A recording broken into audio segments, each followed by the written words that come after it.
In the 1970s, you could walk into a perfectly normal American kitchen and see two completely different ideas sitting right next to each other.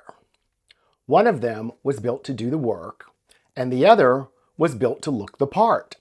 And for a while, that felt like progress. It wasn't.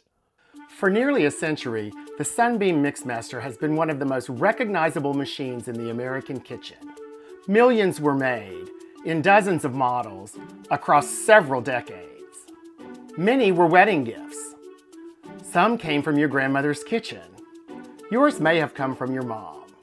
But whether your Mixmaster is a flea market find or a fully restored treasure from AuntieNin.com, this series will help you figure out exactly what you have. Because every Mixmaster has a story.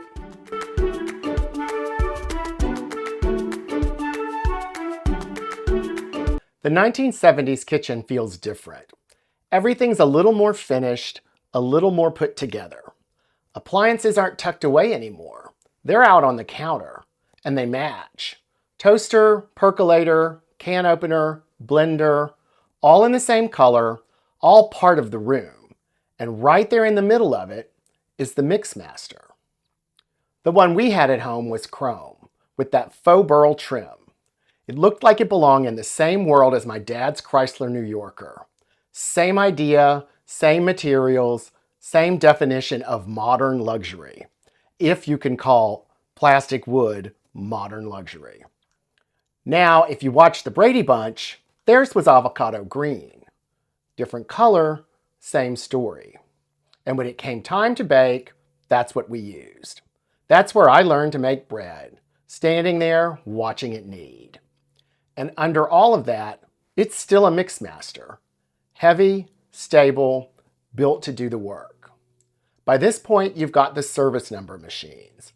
More power, dough hooks, still capable, still a machine. But sitting right next to it is something else. The plastics. Lightweight hand mixers, easy to grab, easy to use, and just as important, they looked right sitting on the counter. Same colors, same finish, same world as everything else in the kitchen. And for the first time, Sunbeam isn't building one solution anymore, it's building two. A machine for real work and a second option built for convenience and appearance. Now on the surface, that sounds like a good idea. More options, more flexibility.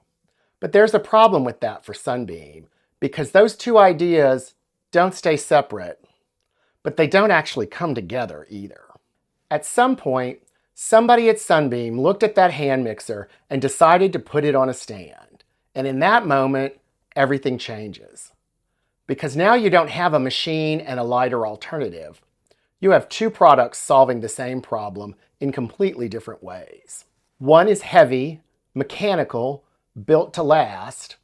The other is light, flexible, easy, and designed to look like it belongs. And instead of choosing one direction, Sunbeam tries to keep both. And for a while, it works.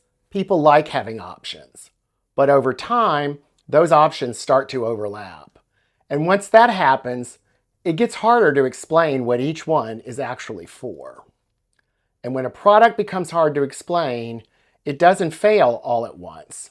It starts to drift, slowly, quietly, until one day you look at it and something just feels off. And that's exactly where Sunbeam finds itself heading into the 1980s.